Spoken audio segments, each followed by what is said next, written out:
My name is Diana. Growing up, I was the princess of a castle I barely understood. My parents, bless their souls, had more money than some countries, but they made sure I knew the worth of every penny. Money talks, but wisdom listens, Dad would say, and Mom insisted on me knowing how to budget before I even knew how to properly spell luxury. Life was a fairy tale until it wasn't. At 12, their private jet crashed, and my fairy tale turned into a stark reality overnight. Grandma took me in. We lived in a modest house far removed from the opulence I was used to. It was a different kind of life, one where luxury was in the love and care, not the material. My inheritance was a distant promise, locked away until I turned 25. So, I adapted, learned, and thrived under Grandma's guidance. College was my escape and my grounding. That's where Alex came into the picture. He was as far from my world as one could get, a scholarship kid with a heart of gold and a wit that could cut through any pretense. We clicked, in a way I never expected. Bringing him home to meet Grandma was a nerve-wracking experience. I hadn't told him about the money. Better he doesn't know, not yet, Grandma had advised, and I saw the wisdom in her words. I wanted Alex to love me for me, not my bank account. Grandma, this is Alex. I introduced them, my stomach in knots. Nice to meet you, ma'am, Alex said, extending a hand that Grandma shook warmly. Sit, Grandma gestured, her eyes twinkling as she took in Alex's nervous posture. You're the young man who's stolen my granddaughter's heart. Alex blushed, a sheepish grin spreading across his face. I guess you could say that, ma'am. We sat down, and the conversation flowed more easily than I dared hope. Grandma shared stories of my parents, of me as a child, stories that made Alex laugh and look at me with a warmth that made my heart swell. You've got a good one here, Grandma said, nodding towards me, but looking at Alex. Takes after her mother, strong and kind. But don't you let her fool you, she's got a bit of mischief in her too. I can see that, Alex chuckled, squeezing my hand under the table. The evening went on, filled with laughter and shared stories. Alex fit into our world like he was always meant to be there. As he helped Grandma with the dishes afterward, I knew I had made the right choice in bringing him into this part of my life. Walking him out later, Alex turned to me, a serious look on his face. Your grandma's amazing, you know? And hearing about your parents, your life. I feel like I understand you more. I nodded, feeling a lump form in my throat. I'm glad, Alex. There's a lot to me, more than meets the eye, I guess. He smiled, pulling me into a hug. I'm here for all of it, every layer. Doesn't matter what's in your bank account. It's you I care about. I hugged him back, tighter than I ever had before. In that moment, I knew I could trust him, but I also knew the weight of the secret I was keeping. It was a delicate balance, one I hoped wouldn't tip and spill over. The ride to Alex's parents' house was a quiet one, filled with the kind of silence that's too thick to cut through. I could tell Alex was nervous, his hands gripping the steering wheel tighter than usual. You sure you're ready for this? I asked, trying to break the ice. Yeah, my mom can be a bit much. Don't take anything she says to heart, okay? Alex's attempt at a reassuring smile didn't quite reach his eyes. The house loomed ahead, grand and imposing. As we pulled up, my stomach twisted into knots. This was it, no turning back now. We were barely through the door when Alex's mom, Gloria, made her entrance. Her eyes landed on me like two laser beams, sizing me up in a way that made my skin crawl. So, this is the girl you've been hiding, she said, her voice as cold as the marble floors. Mom, this is... Alex began, but Gloria waved him off. I know who she is. Come, let's sit. I prepared some tea. Her command was not to be ignored, leading us into a living room that felt more like a showroom. The tea was served, and Gloria wasted no time. I hear you were raised by your grandmother. Must have been quite the humble upbringing, she said, the word humble sounding more like an insult. I clenched my jaw, fighting to keep my cool. It was. My grandma taught me a lot about life. Important stuff, not just fluff. Gloria's lips twitched in a smirk. I see. And your parents? Gone too soon, I heard. Tragic, really. How does one cope without the proper guidance? Alex jumped in, clearly uncomfortable. Mom, that's enough. Let's not. No, it's okay, Alex. I interrupted, feeling a surge of defiance. Yeah, my folks are gone, and yeah, it was tough. But I got through it. Made me who I am. Gloria sipped her tea, her gaze never wavering. Interesting. And what about your future, dear? Any plans, or are you just riding along on my son's coattails? That stung. I took a deep breath, reminding myself why I was here. I've got plans. Big ones. And I don't need to ride on anyone's coattails to make them happen. The air was thick with tension. Alex, bless him, tried to change the subject. Mom, let's not do this, okay? We're here to enjoy each other's company. Gloria set down her teacup, a calculated move. I'm merely trying to understand the woman my son has chosen. You can't fault a mother for caring about her child's future. The back and forth felt endless, a verbal tug-of-war where no one was winning. Just when I thought I couldn't take any more, Alex's sister, Lily, made her entrance. Her eyes were curious, but held an edge of judgment that matched her mother's. So, you're the famous girlfriend. Heard a lot about you. Not all good, I might add, Lily said, her voice dripping with disdain. I was about to snap back when Alex stood up. That's enough, both of you. We came here in good faith, to share a part of our lives with you. If that's not something you can respect, then maybe we should leave. The rest of the visit was awkward, to say the least. Conversations felt forced, every laugh a little too loud. But Alex held my hand under the table, a silent promise that we were in this together. As we left, I couldn't help but feel a mix of relief and frustration. I'm sorry about that, Alex said once we were in the car. They can be a bit intense. I sighed, watching the lights of the house fade in the rearview mirror. It's not your fault. But man, your mom and sister, there's something else. Alex chuckled, a sad sort of sound. Yeah, they are. But hey, we survived, right? Survived and stronger. I agreed, leaning my head against the window. The night sky was clear, the stars shining bright. Maybe it was a sign. No matter how tough things got, there'd always be a way through. The warning came swift and sharp, like a slap to the face, at our next awkward family meet-up. Gloria, my future mother-in-law, didn't waste any time laying down the law. If you two are serious about getting married, we're getting a prenup signed, she declared, her eyes drilling into me as if daring me to object. I kept my cool, shrugged, and let out a low, fine by me. I'm not after your son's money.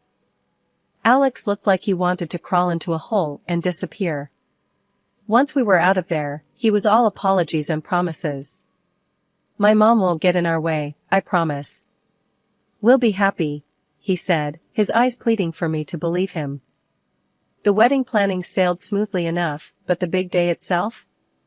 That's when the storm hit. Lily, the sister-in-law-to-be, got sloshed beyond belief and decided it was showtime. In the middle of our reception, she staggered up, glass in hand, and slurred out accusations loud enough for the back row to hear. This one's a gold digger. Doesn't know the first thing about our kind of life. Illiterate, trying to snag my brother's cash. After that, there were other antics, molesting guests, and other things that are not customary to talk about in decent society. I felt my face flush hot with anger and humiliation. Without a second thought, I pulled out my phone and called the cops. This drama needed an audience, and I wasn't about to let Lily's performance go unchecked. The aftermath was a hurricane of accusations and threats. Gloria vowed revenge for the disgrace I'd brought upon their family. "You've made a mockery of us. The press will have a field day with my daughter's antics, thanks to you." Alex was torn, trying to play peacemaker in a war that had no room for neutrality. I saw the strain in his eyes, the way his shoulders sagged under the weight of his family's drama and his desire to keep us afloat. But I stood my ground, my resolve hardening. This wasn't just about me anymore. It was about drawing a line, about not letting wealth or the lack thereof dictate how I was treated. As the dust settled, and the night grew quiet, Alex and I sat amidst the wreckage of what was supposed to be our happiest day. "I'm sorry," he whispered, his voice heavy with unshed tears. "I never wanted any of this." I took his hand, feeling the rough edges of our new reality. "We'll get through this. But things need to change. Starting with setting boundaries with your family. The vow we made that night wasn't just about staying together. It was about fighting for the respect we deserved, about not letting old money or old grudges define our future."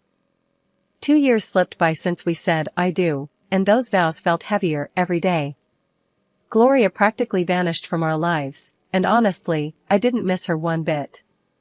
But it wasn't just her absence that marked those years, it was Alex's changing attitude that really drove the wedge between us. He'd come home late, if at all, muttering excuses about work that didn't quite add up. The warmth we once shared cooled into courtesy, and then, even that faded. The tipping point came one night when he threw his jacket on the chair like it had personally offended him and said something I never thought I'd hear. "You know, I could have done better. Married someone with a bit more class, more in line with my circle." His words stung like a slap. I stood there, gobsmacked, wanting to scream, to tell him about the fortune that was mine. But Grandma's voice echoed in my head, advising patience, to see Alex for who he truly was. So, I swallowed the truth and the hurt, biting back tears.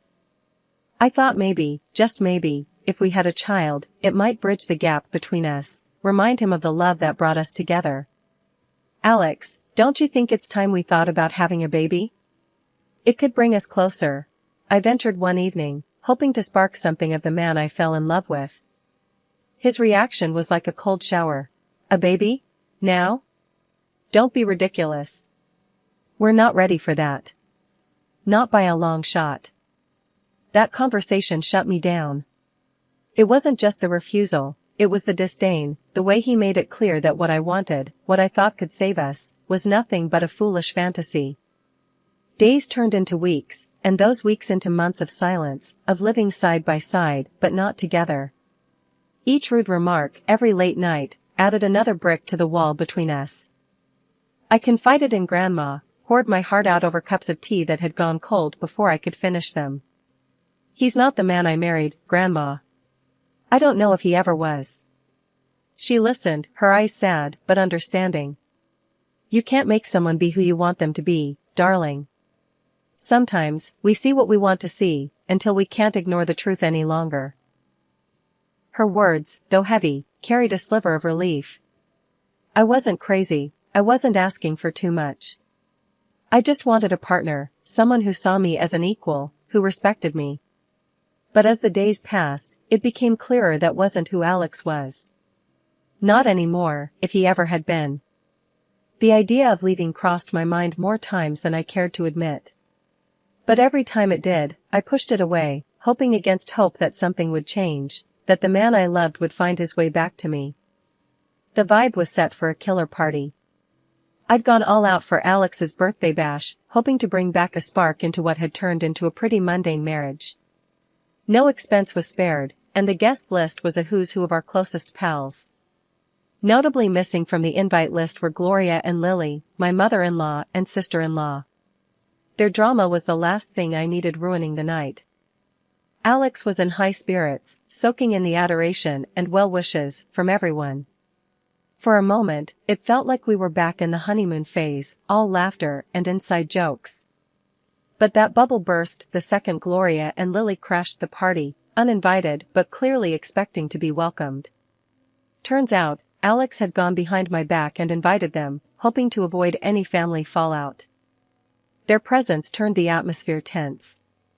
Lily, in true form, made a beeline for the booze, dressed in an outfit that screamed "look at me," and not in a good way. Gloria's snide remarks flew under the radar, each one a veiled jab at me or our marriage. As the night wore on, Lily's antics escalated.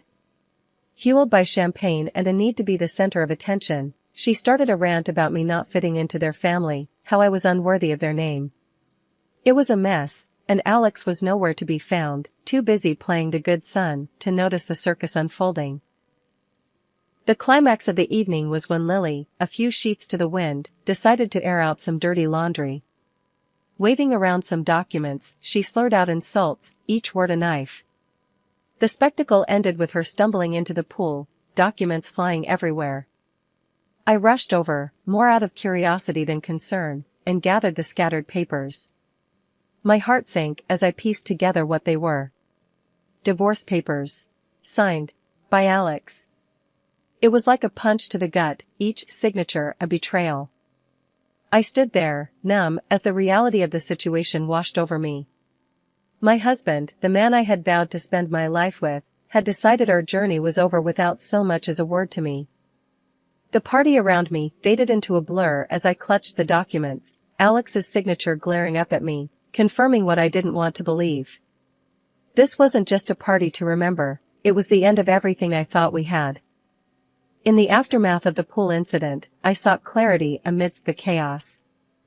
My heart pounded as I approached Alex, holding the soaked documents that had unwittingly unveiled a truth I was unprepared for. "Alex, what's this about?" I demanded, my voice stronger than I felt, thrusting the divorce papers toward him. Before he could respond, his mother interjected with a smugness that made my skin crawl. "Oh, dear, looks like your little scheme didn't work out, did it? Alex is leaving you. Thought you could trap him with a baby for his money?" I stared at Alex, searching his eyes for any sign of the man I married. But he couldn't meet my gaze, his silence more telling than any words. With resignation, I signed the divorce papers. They were just a formality now, a closing chapter of a book I no longer wished to be part of. As the dust settled, Grandma approached, her presence a calming force. She didn't need to say anything, her eyes conveyed volumes of empathy, understanding, and an unspoken support that bolstered my resolve. It was then she decided to reveal the truth, not just to me, but to everyone present. "She doesn't need any of your money," Grandma declared, her voice steady and strong. "In a month, she turns 25 and will inherit a fortune far beyond what you could imagine. She's been raised to value people over wealth, to seek out genuine connections rather than financial gain." The room fell silent, the weight of her words hanging in the air. Gloria's face morphed from smugness to shock, then to a desperate kind of greed, as she quickly began backpedaling, her apologies as transparent as they were insincere. Alex, too, seemed suddenly eager to rewrite the narrative, insisting his intentions were never to hurt me, that he was merely influenced by his mother. But it was too late. The veil had been lifted, revealing the stark reality of our relationship and the motivations behind it.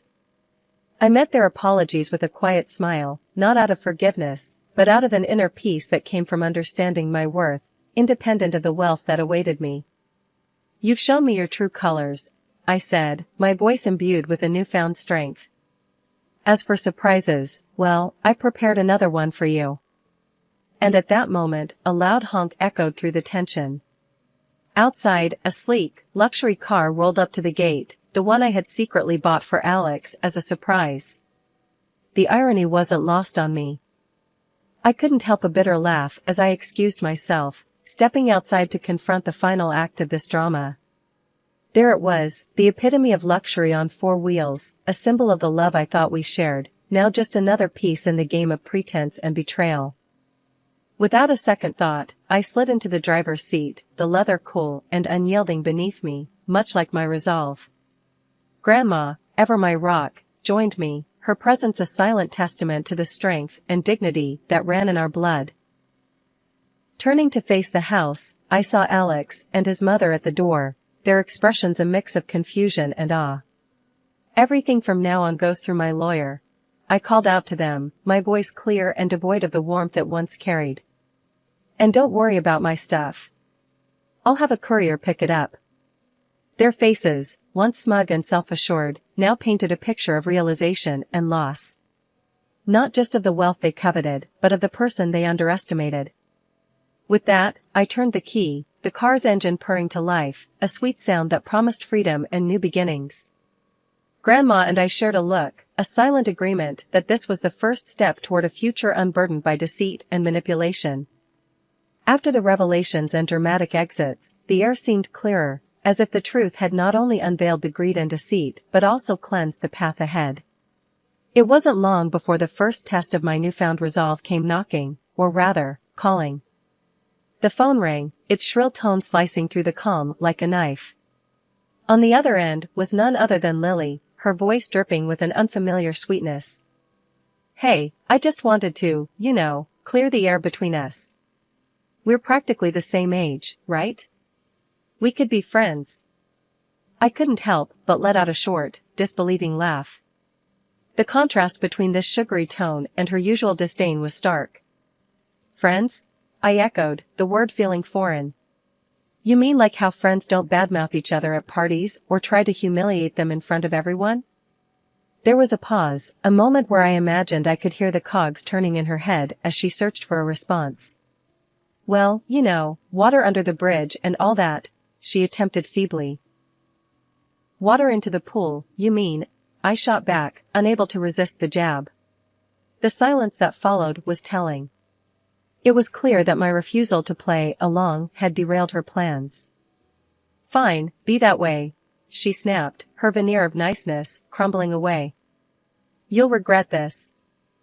I hung up, feeling a mix of amusement and sadness.